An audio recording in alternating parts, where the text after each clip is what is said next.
Welcome to Tales of Britain and Ireland.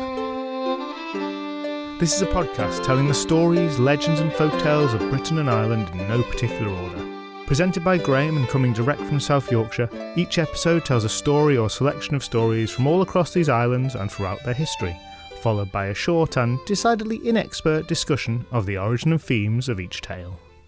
Before we start the stories today, I'll just say that if you're a regular listener of this podcast, you'll have noticed that it's become a little less regular itself, and I've quietened down somewhat on social media. Life is rather busy right now, mostly in a good way, but I've less time to devote to the podcast than I'd hoped. However, I'm determined to keep releasing about one a month for the time being. I've received some lovely reviews recently, which has given me the determination to keep going. It will continue, and in the very near future, hopefully it'll become a little more regular again. Now, last episode I discussed the City of London at some length, so today, rather than rehashing all that, I'm going to get right on with a few more disparate stories from the greatest city in the land. A place that, according to Samuel Johnson at least, no intellectual man is willing to leave.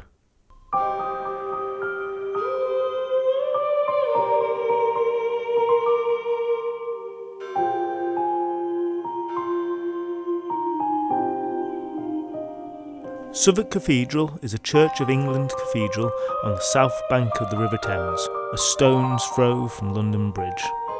As with many places in London, it has a long and venerable history, and a church has existed on the site in some form or another for over 1,000 years, with elements of the current Gothic cathedral dating back 800 years or so. It might not be the largest of London's four cathedrals, but it's got a breathtaking vaulted ceiling, huge stone pillars, and a lot of pointy bits, both inside and out. The Cathedral and Collier Church of St Saviour and St Mary Overy is the place's proper title.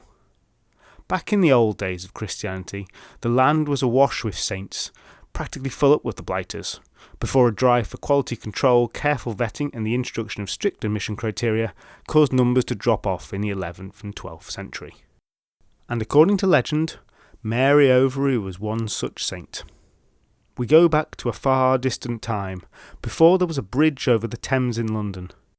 At that time, any who wished to cross the mighty river had but two options: to go all the way around, or to avail themselves of the services of a ferry. Now, London was still a large place even then, so many boats went back and forth across the river each day, moving those who wished to get to the south bank to the north, and those from the north bank to the south. The sort of people who were not inclined to stay where they had been put were the sort with the money to afford the passage, and thus the ferrying business was a mighty profitable one. And so it had proved for John Overs. John had for many years been granted sole ownership of the ferrying fleet, and such was his skills and business acumen that over that time he had built up a great fortune due to his efforts. A good deed well rewarded, you might suppose. And you might also expect that such a successful man would be a happy and generous sort, for great were his wealth and success both. But, on many occasion, a mad desire for money seizes the already rich, and a villain may be forged. In that lust, the pursuit of wealth, which should rightly enable the pleasures of life, the pursuit of wealth turns to an end in and of itself, and an end that can have no end, a craving to possess which may never be sated, not even should the whole world be turned to gold and given to the miser, for then the stars would still twinkle up above, and covetous eyes would turn to them, and the hunger to possess would still burn just as brightly in the damaged soul. Such a soul had John Overs. His house was small and miserable, his garb and manner reminiscent of poverty. His estates and fortune were matched in their extent by his tight-fistedness, and both he and his family lived drab, dreary lives of constant toil. Perhaps his only concession in this regard was towards his one daughter, Mary. She was permitted an education, though a cheap one, and John would forever bargain the price of her tutors down. So Mary had had the opportunity to learn a little of life outside the business of her father, and she herself grew to hate his mean ways, doubly so as she reached adulthood, when he made a virtual prison for her, his most valuable possession. He forbid her any contact with men, silenced any discussion of suitors, and turned down any who came asking after her hand. so Mary lived in virtual servitude under her tyrannical parent. But, well, one man can't be everywhere at once, and Mary used an Anglo-Saxon version of the knotted bed sheets and clothes in the bed trick that teenagers later would use to sneak out and go to the big dance, so that she managed to acquire a suitor. They had, as our story begins, met 4 times, and because opportunities to meet were so rare, things by necessity had moved pretty fast, and by that 4th meeting, Mary and her unnamed lover were, well and truly, acquainted.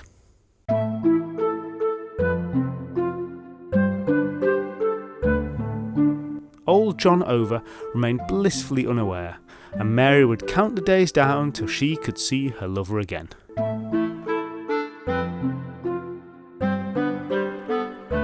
Now the old man had an army of servants and workers to do his bidding, though they would never be used to save work for himself or his daughter, but rather they would spend all their time engaged in working on the ferries, making sure all who used them paid, and paid well. The servants, of course, got exactly as little in the way of recompense for their labours as John Overs could get away with.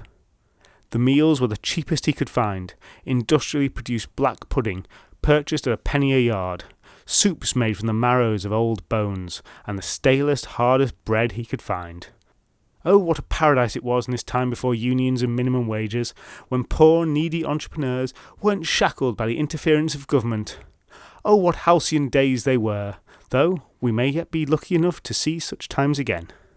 Anyway, to try and keep my biased, freedom-hating, left-wing mischaracterisation of the magic of the invisible hand out of this story, it is worth noting that one advantage of this setup was that no vermin could be found within Over's house, because there was not a scrap left to eat, for even the very worst food was cooked in some manner for his workers, which I suppose demonstrates a real commitment to efficiency and hygiene and environmental sustainability. But, as with all good antagonists, there came a time in John Over's life where his money-making schemes moved from simply the cruel and mean-spirited into the over-the-top pantomime villainous. You can kind of see the thought processes at work when Overs realised that, on the death of someone close, the church encouraged fasting until that person was buried. The cogs went round. What can only be called a scheme came to him all of a sudden. He rubbed his hands together in wicked glee when he considered it.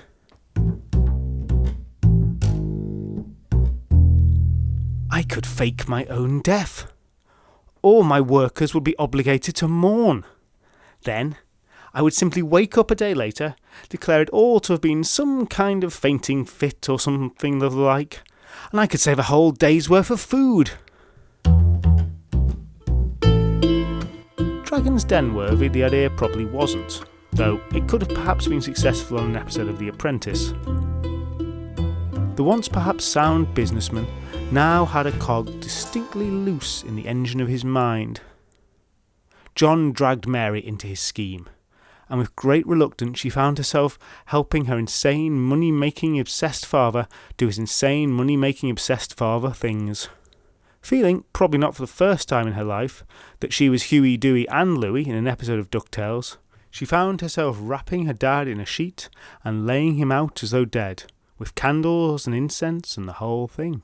She was only too aware that not only was he breathing, but he was finding it difficult not to burst into mad cackling at his foolproof plan. Really, Dad, really, this is never going to work.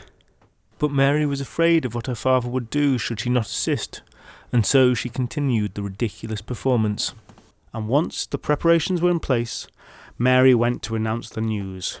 With great solemnity she approached her father's head servants and told them that she had discovered him dead, that he was laid out, and asked them whether they wanted to pay their respects. The first reaction was sheer incredulity, and of course they wanted to see the body themselves. And here was surely where it was all going to fall apart, thought Mary, as many of her father's men crowded into the room where her very living dad rested under a sheet.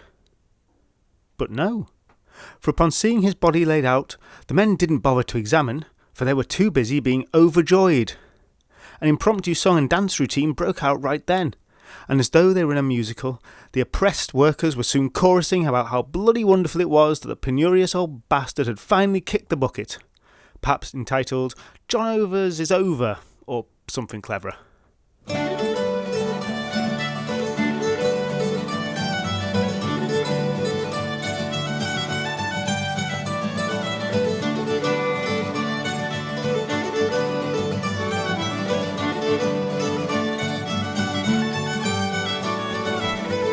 Underneath the mourning sheet, Over ground his teeth in anger. The old man had somehow been unaware of the hatred he inspired. But it didn't matter. Let them celebrate, for they would still have to fast, and so... "Hey, there's the good bread, it's here," came a voice. "Oh, I've found some cheese," came another. "Aha, the ale," came a third. There were general sounds of jubilation and merriment as the food and drink was brought out. Whoever took over the ferrying business, they couldn't be as bad as that old miser. It was time for celebration, and the hungry workers got well stuck into the food they had been denied for so long. Ah! With a mighty roar, John started to get up. The party around him turned in horror to see the dead body struggling in the sheet. There was a panic. Not because the men thought for a moment a ruse had been played on them. No, but because the wailing body in its funeral shroud looked nothing so much like a ghost. Or perhaps even the devil himself had come to claim the soul that was his. Luckily, being ferryman, an oar was close to hand, and a bold chap dealt the hideous figure a stout blow. And Overs fell back onto the place he had been laid out to rest. And this time, he was actually quite dead.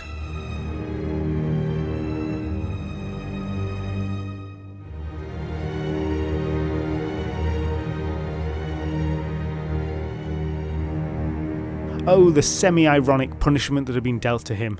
For seeking to bring about profit with a fake death, he had brought about his real demise. But what of Mary, who I'm sure you remember is somehow to ascend to sainthood out of this strange affair? Well, that bit all happens in a kind of narrative adjunct, really. For on seeing her father actually dead, Mary had the bright idea to send for her lover.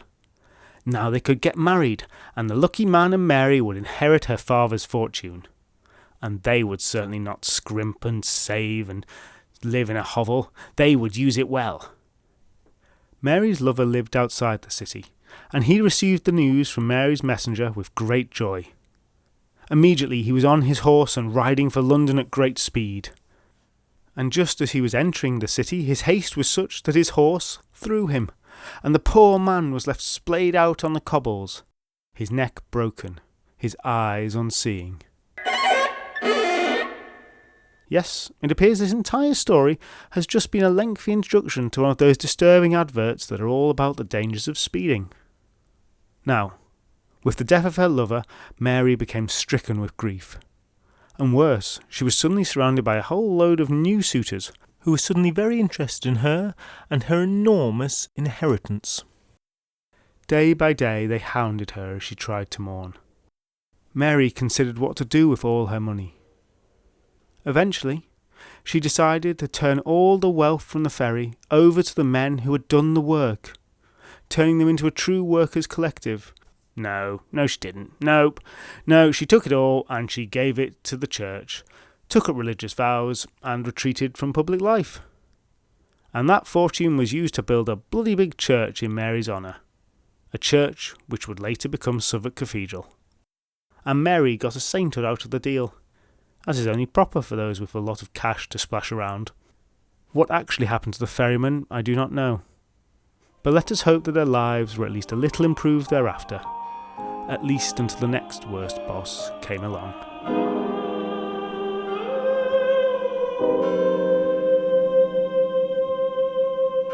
Now, from Southwark Cathedral one could take a short stroll across London Bridge, glancing down the Thames as the pedlar of Swaffham did. Then walk past Monument, recalling the Great Fire, up to Bank Station, veering left onto the wonderfully named Poultry, that's it, just Poultry, a road which becomes the ironically named Cheapside, very much a hub of the global financial markets, all glass and limestone buildings, replete with business-suited types, pret-a-manger's and shoppers. Then, one should pass by the dome of St. Paul's, still imposing even now due to careful restrictions of building around it, and follow the road up for half a mile or so. Take a right at Holborn Circus, which despite its jolly name is just a busy road junction, and you'll very soon find yourself on Hatton Garden. And the first thing you'll notice there is all the bling. Jewellery emporium, diamond buyers, gem merchants. It's a surprisingly grubby road for a centre of the UK's diamond market, and the place that's wealth has inspired an entire industry of cockney crime capers, both real and fictional, down the centuries and up to today. But we've not come here for tales of the Great Hatton Garden robbery of 1678, or the 2015 Hatton Garden safe deposit burglary, or even any of the exploits of Michael Caine. No, we've come here for a small cobbled courtyard with an evocative name just off Greville Street. These days it is a haunt for yuppies and hipsters, but in times past, Bleeding Heart Yard was associated with something even darker, as you might be able to guess from a name which does not exactly suggest kittens and candy floss.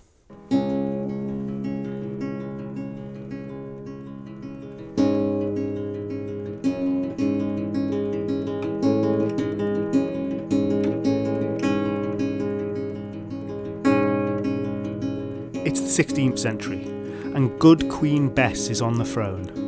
Elizabeth I, aka the Virgin Queen, Gloriana, Queen E, Sure Bet, Thin Lizzie or Ellie the Elegant, had a long reign, which despite being packed with political intrigue and foreign wars, was a time of relative stability for England and for London.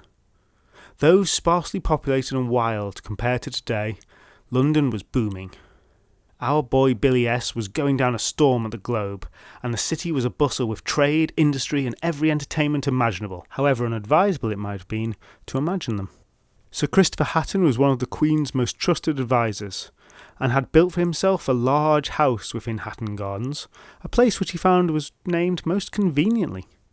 Sir Christopher, so our story goes, was a renowned dancer, cutting mean shapes on the Elizabethan dance floor with his flamboyant, ultra-modern fashion sense. Cloak and doublet lace-trimmed, silk stockings, buffed-up gloves, red-heeled shoes, and of course a yellow starched ruff around his neck.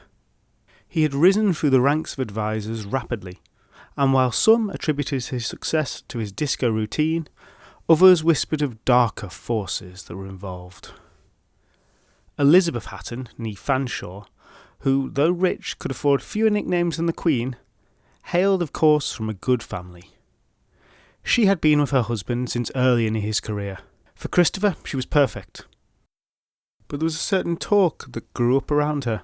Her maids, a necessity for a rich woman, never seemed to stay with her long. The departed maids would talk to their friends later on about Mrs. Hatton's strange habits. She was a reader, which wasn't too bad by itself, though she was a lady.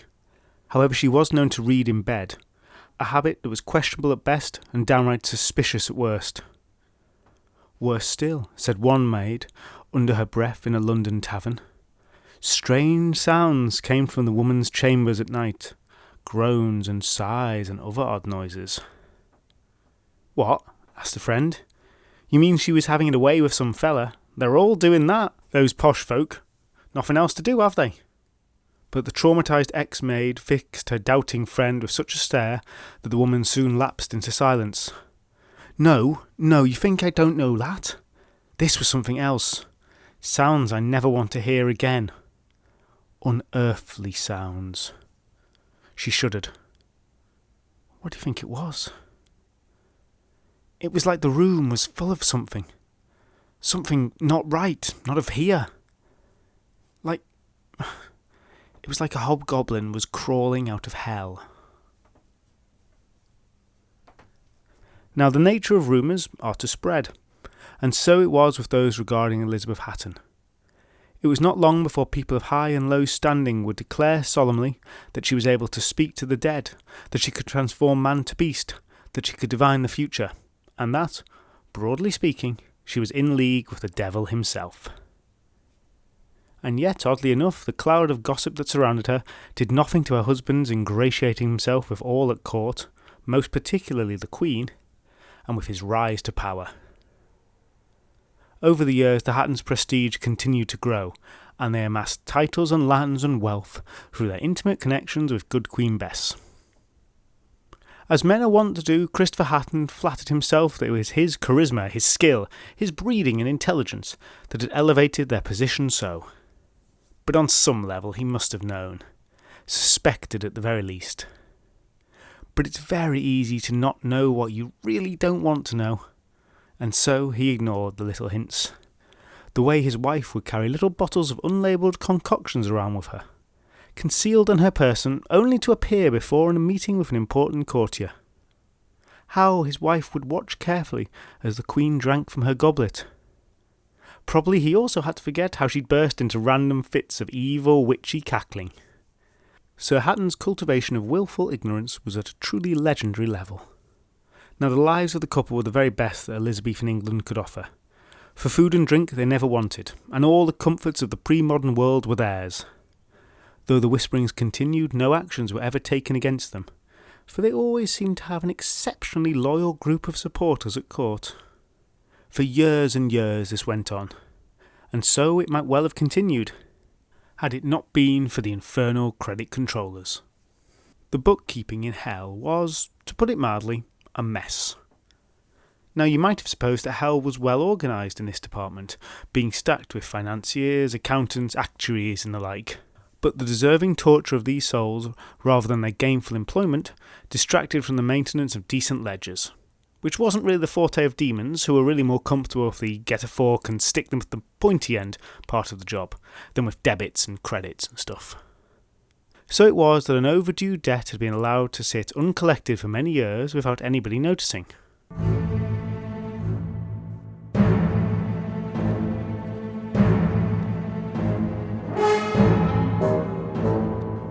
The only being in existence with more nicknames than Elizabeth I regarded his doctor. "Sir, I must insist you get some time away," said the imp, stepping back from his patient and placing his stethoscope back around his red neck. "Lucifer, Old Nick, Satan, the Prince of Darkness, the Archfiend. Yes, we are talking about Devil, the Devil." The devil groaned slightly, opened his terrible dark maw to protest, but the imp cut him off. "Sir, you've gout of the claws and hooves. I didn't even think that was possible. You're suffering rheumatism, and you're hobbling around the place. Even immortal personifications of evil need to take a break every now and again. You've been all over the world encouraging these wars and imperial conquests, and you're doing a great job, sir. We all think so." The assembled legions of hell nodded encouragingly. The devil looked around suspiciously. "No one will think the worse of you for it." The legions shook their heads theatrically. The devil went to speak. "And as your doctor, I must insist," interrupted the imp. Satan slumped back, defeated. "A few weeks' rest, sir. No arduous adventures." "Can I at least catch up on the paperwork?" asked Satan, a great talon indicating the messes of printed books, manuscripts, scrolls, and even stone tablets that hadn't been looked at since the very earliest days of man. "Okay," said the Doctor Imp, "but go easy on it." A while later, and our invalid was flipping through a weighty tome when he chanced to notice a discrepancy. He gave a disgruntled snort of fire and brimstone. This wasn't right. A signature was scrawled in blood, acknowledging a debt owed, a debt that was now well overdue. A signature of one Elizabeth Hatton. Now Elizabeth Hatton was at that very moment discussing with Christopher the plans for the latest addition to their bloated property portfolio. The couple were somewhat more advanced in years now, towards the end of their middle ages, and Sir Christopher was by now the Lord Keeper of the Privy Seal, a highly prestigious title which mostly involved maintaining a large stock of fish and an ice house. "We need a townhouse, don't we? Just a little mansion, for me and thee," said Elizabeth. "For we have all these country estates, and they're lovely, but London is really where it's at." "Perhaps you should ask the Queen," she suggested. "I'm sure that she will be amenable to the suggestion." "Absolutely positive, in fact." Elizabeth gave a small cackle. Capital idea. Christopher waited for the laugh. Capital because good, but also the house is in London, the capital. Capital idea. Ha ha. Now off you go, dear. And so it was that a little while later the Queen had told the bishop in no uncertain terms to vacate a good proportion of his lands and his great house and hand them over to the Hattons. And who was he to refuse Her Majesty? The house with all its fixtures and fittings was transferred to them in one foul swoop, much to the consternation of the poor bishop. And now it was time for the housewarming party. No small-time affair was this, of course, but the very height of the London social calendar for the year, if not the decade. It would combine the elegance of a high society ball with the rowdiness of a massive frat party. Invitations were dispatched to the great and the good with all the necessary RSVPs, and to the less great and not so good with less formality. And soon all of London was abuzz with expectation. When the allotted evening arrived, the streets of the city approaching the ex-bishop's house were crammed with pedestrians and carriages making their way to the party. Historical figures aplenty were wont to be seen, Francis Drake, William Shakespeare, Walsingham and William Cecil amongst them. Soon the party was in full swing. And boy did it ever live up to the expectation. There was a great banquet, there was drinking and carousing, there were star-crossed lovers and fights on the dance floor, music and laughter, and all the tremendous energy of humans enjoying themselves to the very utmost. The clock struck 12. And as it did so, there came a loud knock at the door. Somehow, despite the wild revelry, everyone within the mansion heard the sound distinctly. Most of the guests were in the large ballroom dancing to the music. But as the knock was heard, the musicians found themselves suddenly and worryingly unable to play. The tune seemed to disappear from their minds and from their fingers, as though sucked up into some great, awful, silent void. And as the music stopped, the guests fell silent too, and a mighty hush descended upon the crowd, until the whole room, boisterous just a few seconds earlier, was now deathly quiet. From the hallway far below there came the sounds of the large wooden doors of the house being thrust open, and then a noise from the stairs, sounds that were strange to pass to the ears, for it sounded to all the world like a horse's hooves. But surely no horse could ascend that grand staircase. The whole room was waiting, frozen in place. And then the great folding doors were swung open, and into the room, with great panache, danced a figure, dressed smartly as though for the ball, with her rough and pointy shoes and fabulous gloves, and the whole lot of it, every garment, was black, black as night. And on the figure danced, spinning around in pirouettes, leaping across tables and scattering ornate chairs in his wake. He danced to Lady Elizabeth. He stretched a black-gloved, taloned hand out to his horrified hostess, and grasped her hand tightly in his. She let out a blood-curdling scream, and onlookers close by saw that the arm of the hand that had been taken seemed to shrivel up.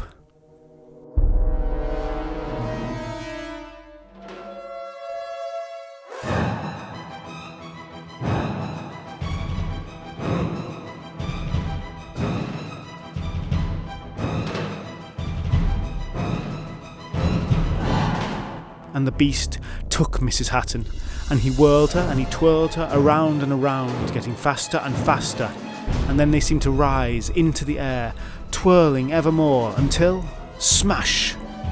And impossibly, up out of the roof the couple danced, and up further into the night sky, the lady shrieking the whole while. Though it had been a pleasant evening, a huge storm was now in full force, and a gale blew in through the hole in the roof, bringing rain with it, and the combination soon extinguished all the candles. Lightning forked down and thunder crashed all around the house, and a great panic suddenly possessed all the guests, who found they could move again. And move they did. Away from that accursed place they fled in all directions, until, soon enough, the storm-wrecked house was in darkness and completely abandoned. When the bravest of the people returned in the daylight, the interior of the wonderful mansion was completely wrecked. Of Lady Hatton there was, of course, no sign at all. But out in the cobbled courtyard, by the pump, a discovery was made.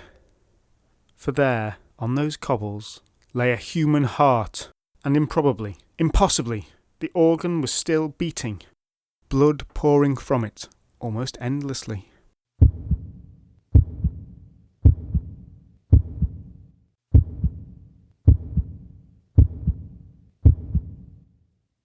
And that, ladies and gentlemen and others, is the 100% factual account of how Bleeding Heart Yard got its name. One more short story left for this London episode. And as per last episode, we'll be turning our attention away from the shining spires and elegant buildings of the city, and sinking down to what lies beneath. Now, it's not just the railways that lie beneath the feet of Londoners going about their business. For one of the key things that helped make the 19th century city the marvellous metropolis of the modern age also lurks beneath those streets. In fact, London's sewers can themselves genuinely be considered a marvel of modern times. Thousands of miles worth of pipes carry shit and water out of the city, a vast infrastructure of sometimes surprisingly beautiful architecture. The man who gets much of the credit for this is Joseph Bazalgette, a giant of civil engineering, whose work vastly improved the lives and health of hundreds of thousands of people by reducing the outbreaks of cholera and typhoid that had ravaged the rapidly growing city. But of course he didn't actually build the tunnels by himself.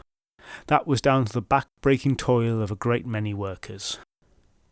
Now legends attach themselves to both the new sewers and the dirty, rubbish-filled underground rivers that had served as sewers before those shining new ones were built. It was said, for instance, that pigs had escaped into the sewers beneath Hampstead, and there, in the dank and the darkness, the beasts had feasted on the horrible sludge, offal and garbage, and in this way the pigs had survived. And they had bred. And in time this race of subterranean swine grew fat and large and ferocious. Huge and black, it was predicted that one day these monstrous creatures would burrow out of the road under Highgate Archway and run amok in the city. Now the young Jerry Sweetley had heard the legends of the pigs, of course, but he'd been around the sewers long enough not to believe them. If they were down there, he'd have seen them. There were creatures that lived down there, of course. But the rats, though ubiquitous, mostly left men like Jerry to their own devices, and people like him returned the favour, giving the rodents a respectfully wide berth. Sweetley, though still a young man, had worked in the sewers for many years. But this was not a steady job with an employer, you understand. For Sweetley was what was known as a shoreman, or a tosher. A tosher was someone whose work consisted of scouring the sewers of London for valuable items that had made their way down there by accident. Jewellery and money could sometimes be found in the piles of muck, and the right find could set a man up almost for life, though very few were so lucky. The work was the most disgusting and horrible sort, sorting through piles of excrement for just the possibility of a meagre earnings. Many a day Jerry Sweetley would come away from hours of labour with nothing to show for it. And even when he did, it was only enough to keep him going for a day or two. Being a sewer scavenger was a difficult, dangerous life and no mistake. But tonight, James Sweetley was out of the sewers. Things had gone well recently, and this young man was now a young man about town with a bit of cash. As soon as he had the money, he knew exactly what to do. Open a savings account, speak to an independent financial advisor, invest in a pension, or alternatively, he could get straight to the nearest pub and get the drinks in.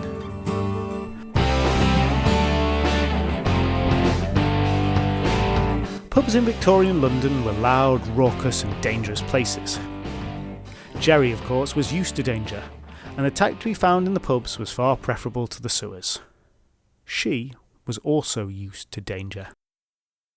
She wasn't familiar with the pub, but she was familiar with Jerry. She had watched him for a while now. And that night, as the young man celebrated his recent modest good fortune, she followed him into that place. You might have thought that a young, beautiful woman would have attracted the wrong kind of attention in a place like that. And many might have. But the lecherous men who cast their eyes upon her found themselves strangely disinclined to approach. There was something about how she carried herself, something about her eyes that seemed to glow, something in the easy confidence of her sure smile. So it was that she could easily make her way through the drunken throng, as people parted to let her past. Her destination, her target, was that young man she knew well. Tonight was getting better and better, thought Jerry sweetly, as he turned to see the woman approach him with a smile on her face and a certain look in her eyes. And though he didn't know why it was happening, he was not one to let an opportunity like this pass him by. So Jerry and the mysterious woman fell into fun conversation. The eager, loud kind, where the words aren't so important as the person saying them, and the unsubtle body language of two people signalling their attraction to each other is the most important part of all. They were flirting outrageously, basically. And so one pub was quickly followed up by another, and then the strange, excitable woman suggested they move on to the dance halls. The evening became a frenetic blur of drink, music, dancing and lust, until finally Jerry and her unnamed woman had found a quiet space in a warehouse to give way to the passions that had been bubbling away since they first met a few hours previously. Look, I'm not going to go into details here, but let's just say that everything was going fine, better than fine in fact, really well, when the woman unexpectedly bit Jerry on the neck. And not a lover's bite, but a searingly painful, surprisingly sharp and deep bite that went through the shirt that he was wearing. Instinctively, Jerry knocked the woman off of him. But as the blow should have landed, all of a sudden there was nothing. His senses befuddled with alcohol, the confused man propped himself up on his elbows, looked around, blood dripping from the gash in his neck. The huge, silky-furred rat looked at him. It looked somewhat irked. And as it opened its mouth to speak, Jerry saw the piece of his shirt fall from its jaws. "Ah, Tosha, thank you for this evening. My gift to you is good luck in the sewers, but you'll have more to pay for it still." And then the rat left. The stories came back to Jerry then. The Rat Queen, undisputed ruler of the sewers. Occasionally, for reasons best known to herself, she would transform herself in order to take on a human lover, one of those she had seen at work. Her strange animalistic magics were whispered about in legend. She promised both reward and danger. And so it proved to be for Jerry, for from that day forth, his good luck in the sewers continued unabated, and he was forever finding the most valuable artefacts in the muck, even if others had recently been over the whole area. Whenever he saw a rat from then on, he'd stare a little harder at it, see if somehow he recognised it as her. But he never did come across her again. And though he continued to be respectful to all the rats from that day forth, it did not prevent the curses that seemed to strike those he loved. His first girlfriend died in childbirth. A second wife, after having many children, fell into the Thames and was tragically and brutally crushed by a barge. But the strangest legacy of all for Jerry was in one of his children. For in a way that defies typical understanding of genetics, one of his children came to be marked by his encounter with the Rat Queen. For when his first daughter was born, she had one blue eye and one grey, and from the youngest age she had remarkably good hearing. Strangest of all, even though her mother died in the river drowning, Sweetly's young daughter grew up with no fear of water at all, and it was reputed that by strange means Sweetly's encounter had made his strange rodent-marked child entirely immune to drowning, which is especially odd as that is not something that rats are renowned for at all. But apparently, that is how the magic works.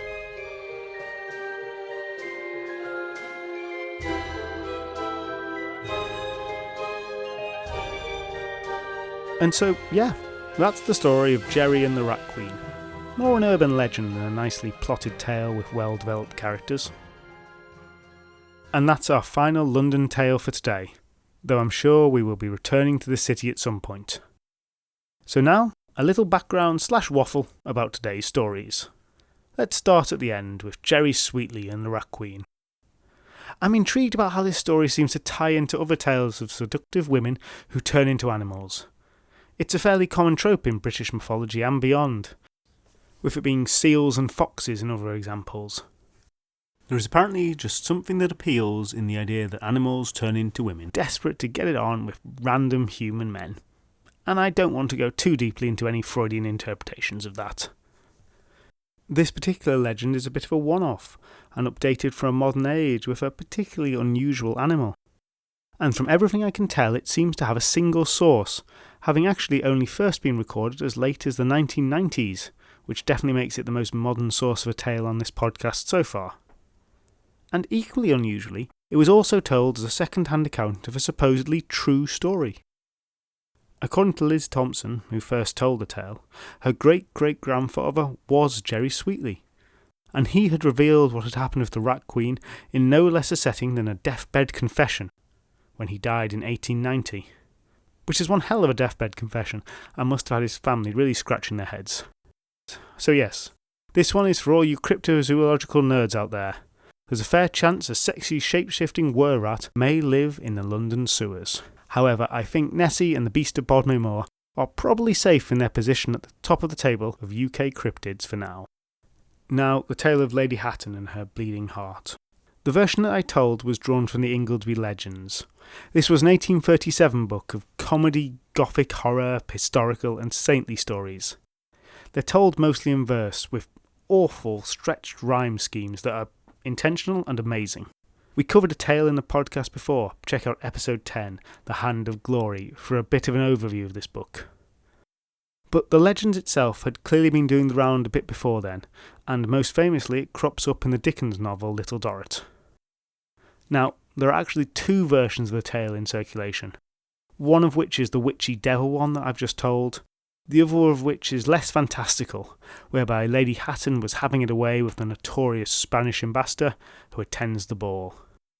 She is said to have left with the ambassador, or Señor Gondomar, and her body is found torn limb from limb, with the heart still pumping blood onto the cobblestones, rather than merely the heart itself. I far preferred the more over-the-top devil version of the story, pretty much because it's so silly. Now, the whole thing has been cobbled together from lots of historical figures who did live around the same time, though bits that are true. Christopher Hatton's nicking of Ely Palace is about the only really substantial bit.